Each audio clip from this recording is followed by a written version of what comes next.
Welcome to Nevada Newsmakers. On the program today, the continuing fight between Stations Casinos and the Culinary Union. Ray Hager speaks today with Lesley Pittman. She is the Corporate Vice President for Corporate and Government Affairs for Stations Casinos. And joining me on the Power Pundit panel today, Bilyeu, Bob Crowell, and John Mason. It's all coming up next on an all-new Nevada Newsmakers.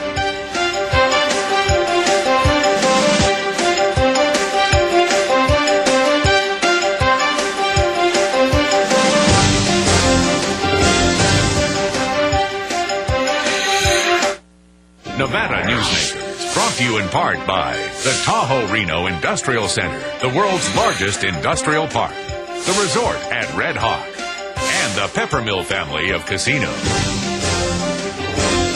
Corporations moving to the Tahoe Reno Industrial Center require reliable power, fiber optic communication, and clean water sources. And yet, there's another amenity we're very proud of here at TRI, rail service. So far, we've built over 2 miles of railroad track, and another 3.6 is under construction. When companies need to transport freight, we're going to help them move it quickly and efficiently. Welcome to the Tahoe Reno Industrial Center, the largest industrial park in the world, building economic prosperity for Nevadans.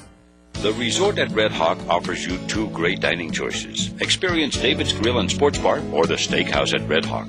The Steakhouse has received the Wine Spectator Award of Excellence based on a diverse selection of fine wines. To accompany the wines, the Steakhouse serves certified Angus beefsteaks in a variety of cuts, fresh fish, chicken, and pasta dishes. For fun and casual dining, come to David's Grill and Sports Bar. David's is open 7 days a week, serving breakfast, lunch, and dinner. The resort at Red Hawk. Always the right choice. As an employer, did you know you can be held liable for negligent hiring? A background screening by Employer Links can uncover criminal records, like alcohol and drug convictions. It can verify the applicant's education, driving records, and professional licenses. Employer Links can check civil records, registered sex offender records, and Social Security fraud. Hiring the right person shouldn't be a gamble. Call Employer Links. Employer Links, protecting your investment. So, who do you use for workers' comp? Pro Group Management. Ah, I've heard some good things about them. You bet. Employee background checks, safety training, claim seminars. Oh, and here's the great part. If you have an issue, they work for you, not against you. Sounds perfect. And expensive. Well, that's the best part. They saved me 30%. I've heard they saved others 50%. Works for me. Pro Group Management. Finally, workers' comp that works for you. You are watching Nevada Newsmakers. Hi, I'm Ray Hager with the Reno Gazette-Journal, and joining us today on Nevada Newsmakers is Lesley Pittman. She's the Vice President of Corporate and Government Affairs of Stations Casinos, Inc. Glad to have you here today, Lesley. Thanks for having me, Ray. Now, it's been reported that Stations Casino is going to jump into the Northern Nevada market. You have 3 parcels of land that you could develop, but the one that has probably gotten the most news play so far is your about 88-acre plot off the Mount Rose Highway that you plan to build a regional resort destination. Is that what it would be? Yes, we have an 88-acre parcel there. It's right on the southwest corner of 395 and Mount Rose Highway, and it will be adjacent or across the way from the Summit Sierra Regional or Summit Sierra Lifestyle Center that's being constructed there at this time. Okay, now there's been some opposition, as you know, from neighborhood groups who fear this development coming into their community because they purchase homes in South Reno, expensive homes for the quality of life. Now, some residents are against it. The Culinary Union is against it. How are you going to get this project through? Well, one of the things that we are focusing on is certainly engaging the community in a two-way communication. So part of the things that we're starting to do is introduce station casinos and the type of facility and project that we propose to bring to that area, which, according to the Redfield Regional Center, is supposed to be a high-density corridor for that area. So we believe that this project that we'd like to bring is appropriate for that area. we will be doing website communications, direct mail pieces to reach out to the community and ask them for their suggestions and to provide us feedback on their concerns. So again, we can do our part to be a good neighbor. Okay. Now, the opposition from the people living in the neighborhood, do you feel that the Culinary Union is behind this opposition? In Las Vegas, it's well chronicled that you have had your issues with the Culinary Union. Do you think that they're up here harassing your development? Well, first I would like to differentiate the Culinary Union from the Culinary Union management. We have experienced coordinated campaigns on a host of different avenues from the Culinary Union management against our company because they have been unsuccessful in organizing our team members for the last 30 years.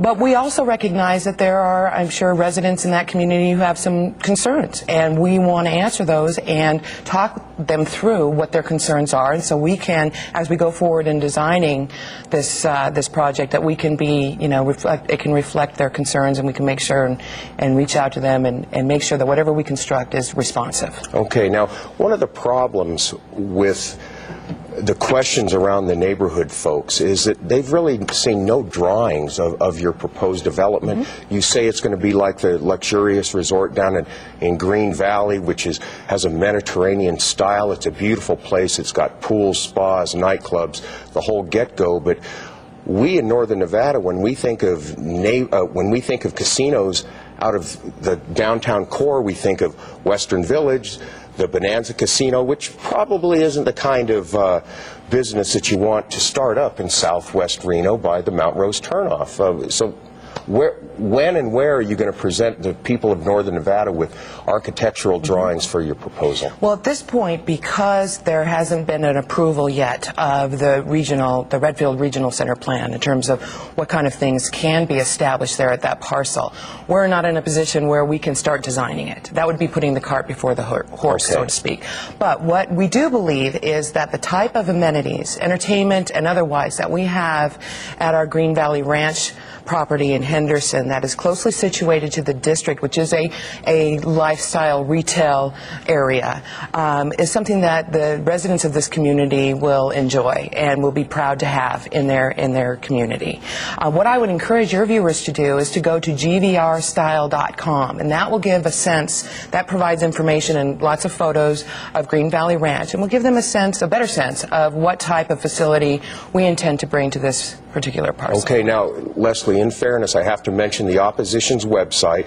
It's SouthRenoCasinos.org, but this is funded partially by the Culinary Union. Is that correct? That's our understanding. Okay. That's what we've discovered. Now, issues of the people in the community are that this development will bring almost 80,000 day trips a day to the Mount Rose area. Plus, it will increase crime. There's more potential for drugs and alcohol abuse. How do you counter these claims? Well, let's start with drugs, crime, and alcohol abuse. We have never seen any sort of research that that determines that when you introduce gaming into a community that you see increases in that. In fact, we've done some, we talked to the Henderson Police Department. We have not seen any sort of uptick whatsoever in those type of activities, and there have been national studies.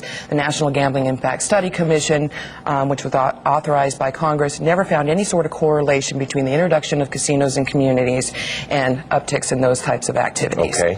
The traffic? The traffic issue is very important to us because certainly any successful business needs to make sure that their guests have egress and ingress that is not, traffic congested whatsoever. So we want to make sure that our guests have the opportunity to get to our facility without traffic congestion. So we are going to work very closely with the city. We're going to be working very closely with planners to ensure that adequate traffic studies are conducted so that we can mitigate or make sure that there is appropriate thoroughfares and corridors that ensure that there isn't undue traffic congestion. Okay, Lesley, let's stop it right there.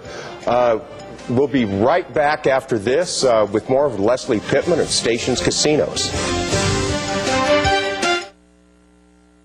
For a videotape copy of any Nevada Newsmakers program, call 775-857-2244. The tapes are $20 each, including shipping.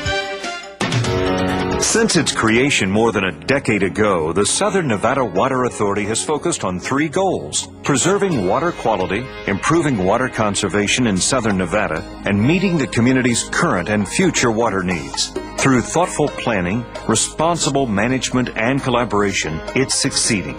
As we move into the 21st century, the authority continues to embrace sustainable water development and efficient water use. That's our promise to Nevada.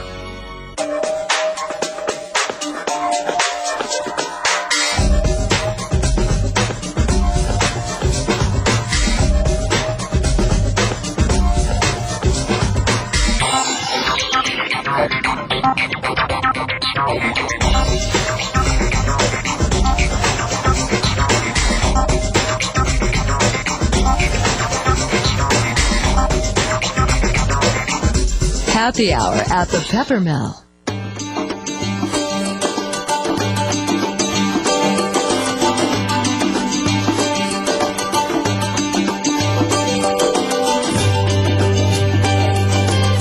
Thanks to an ongoing commitment by America's mining companies, more than 2 million acres already have been reclaimed.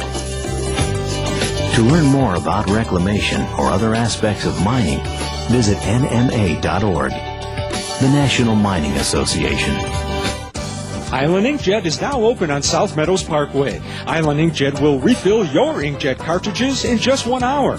We have the ink to precisely match over 240 cartridges, saving you up to 60% on the cost of buying a new cartridge.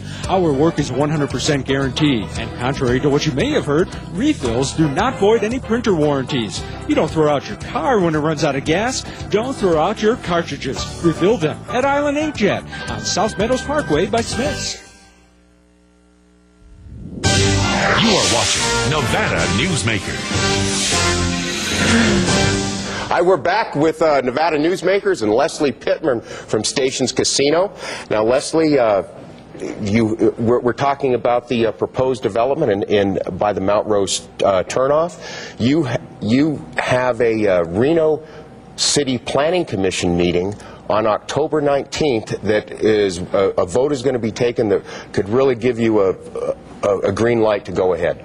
Well, and let me first clarify that is the city's application. We are merely, our project is just one element of what the city is. Of the Redfield development. The Redfield Regional Center Plan, yes. So it's not really our application, but our project is incorporated in that proposal. Okay. How important is this Planning Commission meeting to your development? Well, we think it's an important step in the process. It's a necessary step in the process that's been designed to ensure that adequate steps are taken to consider, impacts and that sort of thing. So my understanding is after the October 19th meeting, if it all is approved, then in November it'll go before the full Reno City Council for approval, and then I believe to the Regional Planning Commission to ensure that it conforms with that what is intended for that conforms with the land use. Okay. And we believe, like I said, that this facility that we hope to bring to this community is fully appropriate for that area. Okay, now this development or planned development is only one of 3 parcels of land that you own in northern Nevada. Could you speak about the 2 others? Now, there is one that is very close, in fact, the other side of 395 near the Mount Rose Highway, the old Boyd property. Are you going to connect that property with your planned development at Mount Rose? Well, I'll say beginning in February of this year, we did go on a little bit of a land buying spree in northern Nevada, but we believe solidly in the growth opportunities that exist in this market. I can say on the old Boyd parcel, there are gaming entitlements, but we believe that the Sierra Summit parcel that we're really focused on, that's going to be part of this Redfield Regional Center plan, and the project we want to really focus on as our priority is a more appropriate location for what we intend to bring to the market, to the gaming. Okay. We also have the convention center site. Yes, 8 acres. 8 acres of land, which recently was unanimously approved by the Reno City Planning Commission. So we're very excited about that parcel of land as well. But that's secondary in terms of the priorities that we have, and we intend to develop something on that location within the next 5 years. Okay, Lesley. Stations Casino is a very lucrative group from Las Vegas. Why invest so much blood, sweat, and tears in northern Nevada when gaming in Reno is relatively flat? why do you come into a flat market? Well, we're bullish, Ray, on Northern Nevada, and what I mean by that is that we love Nevada as a whole. We love the stable regulatory, tax, and political environment that exists here, and it's miles ahead of any other sort of legalized gaming jurisdiction, I think, across the country. I think, secondly, you've got a 3.8%, I believe, combined annual growth rate in Northern Nevada. You've got a very diversified and very strong business community that's experiencing significant growth. You have the per capita income levels that are above those of which exist in Las Vegas, and we just believe that this community is ripe for the type of entertainment project that we'd like to bring here that will appeal not only to locals but also from individuals who live throughout the region. Okay, now these proposals, development proposals that you have, your opposition calls them neighborhood casinos. Mm-hmm. And neighborhood casinos was one thing that former Senator Joe Neal warned us all about in the 2003 session. He said neighborhood casinos will suck the life out of the neighborhood. And, of course, you would tend to differ with Senator Neal on that? Yeah, respectfully so. We call them locals casinos because you'll find that our projects are not located inside neighborhoods. They are typically along major thoroughfares.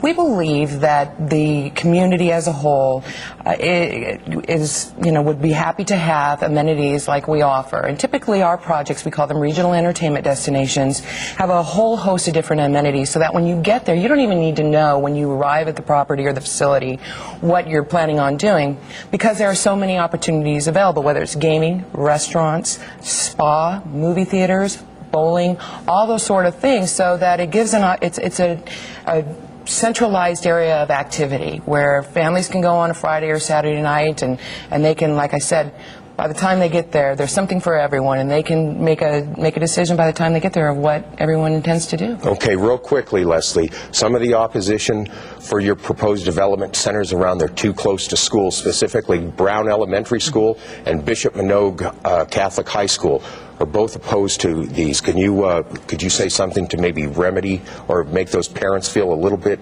easier about your development? Well, specifically, I believe our Sierra Summit location that we have is separated by a freeway, and also by there's a facility, a plant facility there too, a geothermic plant facility there too. So I think that there is significant distance between our proposed facility and the nearest school. We do take our responsible gaming philosophy very seriously, and so in terms of youth entering our properties and being in the gaming areas, that is #1 priority of our security apparatus at our properties. So I would just say that we don't believe we're in a neighborhood. We believe there's significant distance between this proposed facility and the nearest school, and we're going to do obviously our level best to make sure that youth are separated out of the gaming areas. Okay. It's the law. Real quick, your website address again is? For Green Valley Ranch, it's gvrstyle.com. And then for Station Casinos, where you can learn more about our company philosophy and some of the programs and our Beyond the Best corporate culture, it's www.stationcasinos.com. Okay, and of course the opposition's website is www.nosouthreno.casinos.org. Thank you, Lesley. Thank you. We'll be right back after this with our pundit panel. This is Nevada Newsmakers. Welcome to the Tahoe Reno Industrial Center. Just 10 minutes east of Sparks. We're proud that Walmart and other Fortune 500 companies have chosen Tahoe Reno Industrial Center to relocate their businesses. We have sites from under 5 acres to well over 500 acres, and with all of the amenities that every successful corporation requires. Welcome to the Tahoe Reno Industrial Center, the largest industrial park in the world, and we're building economic prosperity for Nevadans. The Nevada Beer Wholesalers encourages the responsible consumption of beer. The Nevada Beer Wholesalers Association are sponsors and participants in many community-based efforts such as school education programs, Safe Ride Home, recycling programs, alcohol-free after-prom and graduation parties, safe voting campaigns, and designated driver programs. They are family-owned businesses employing 2,000 Nevadans. They also collect and pay the state excise tax. The Nevada Beer Wholesalers Association, delivering more than just beer. My family started this business 27 years ago. We work hard to serve our customers and our community. But it's getting harder and harder to keep the doors open. For example, our workers' comp is going through the roof. Isn't anyone on my side anymore? The Retail Association of Nevada is. If you're a small business owner, we can cut your workers' comp by up to 50%, lobby for your interests, and keep you informed. Put us to work today. The resort at Red Hawk offers you two great dining choices. Experience David's Grill and Sports Bar or the Steakhouse at Red Hawk. The Steakhouse has received the Wine Spectator Award of Excellence based on a diverse selection of fine wines. To accompany the wines, the Steakhouse serves certified Angus beef steaks in a variety of cuts, fresh fish, chicken, and pasta dishes. For fun and casual dining, come to David's Grill and Sports Bar. David's is open 7 days a week, serving breakfast, lunch, and dinner. The resort at Red Hawk. Always the right choice. And now, back to Nevada Newsmakers with Sam Shad. I'm not sure I'm going to get a word in edgeways today. We have three attorneys on the program, Bill Bilyeu, Bob Crowell, and John Mason. Welcome to all of you. So I want to read this to you. This came to me from Larry Mathias the other day, and I thought it was worth reading in reference to Harriet Meyer's nomination here. When Hamilton wrote the Federalist 76, he explained why the public could generally trust the president to appoint the best people. He, the president, would be ashamed and afraid to bring forward for the most distinguished or lucrative stations candidates who had no other merit than that of coming from the same state to which he particularly belonged, or if being in some way or other personally allied to him, or if possessing the necessary insignificance and pliancy to render them the obsequious instruments of his pleasure. And if you want to know what obsequious means, look it up in the dictionary. What do you think about that in reference to Harriet Meyers? Well, that I think is a bunch of BS, but go ahead.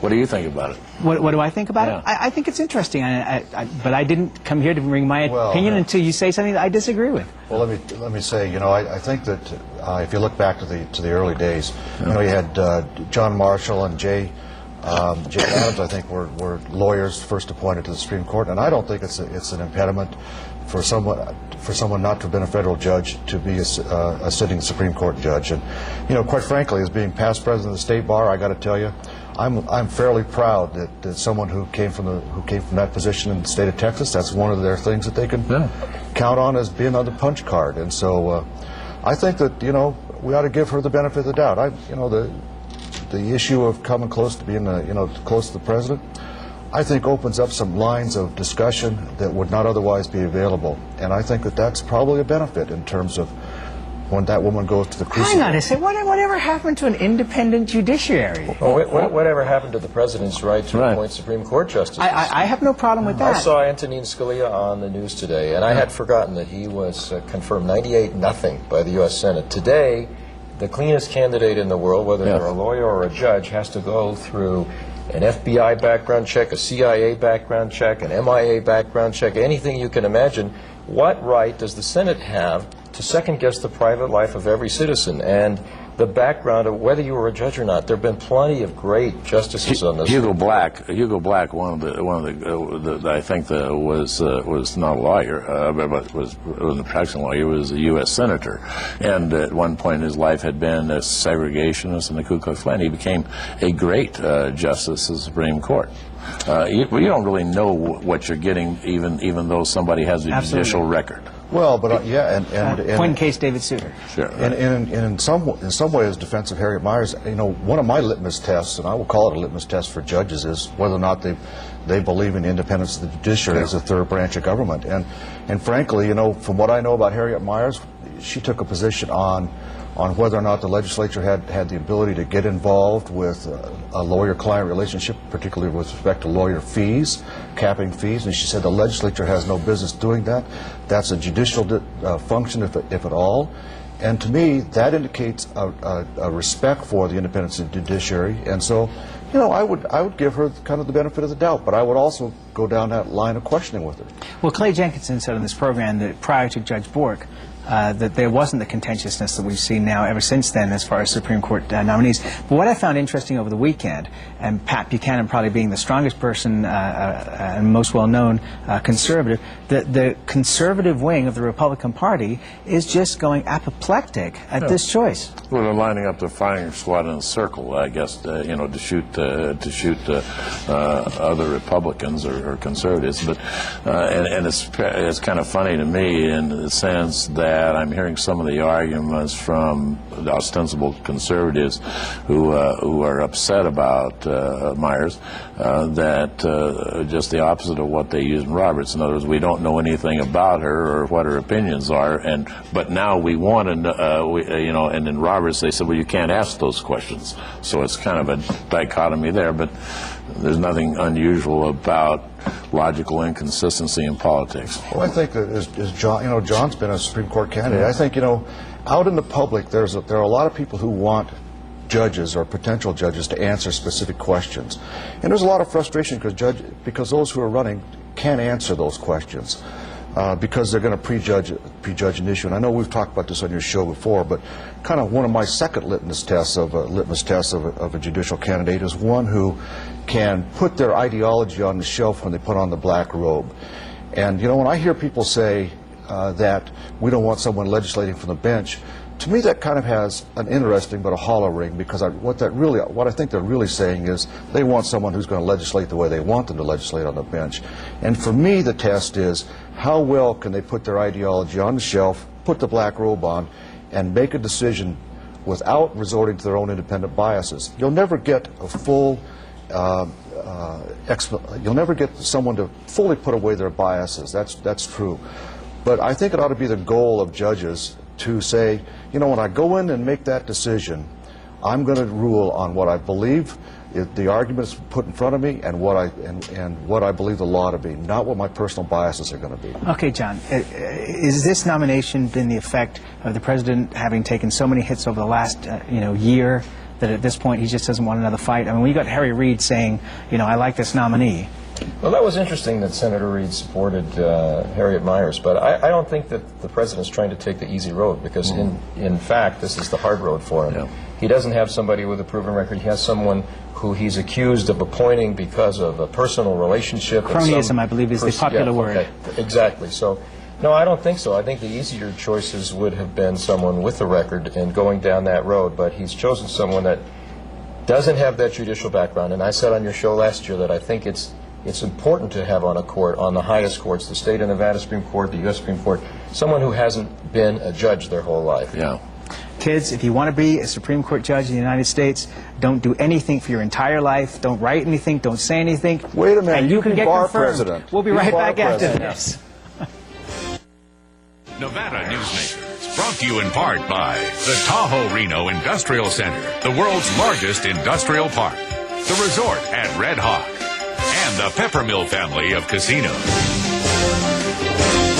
South Reno's hotspot for food, fun, and friends is the Tamarack Junction. Enjoy great food 24 hours a day in the Dining Car Restaurant. For a quick bite and the best sandwiches in town, it's the Whistle Stop Deli. And for the best appetizers and menu selections and a large variety of cocktails, beers, and martinis, it's Sully's Sports Bar, Grill, and Nightclub. The Tamarack Junction is your junction for fun. South Virginia and Amani Ranch Parkway.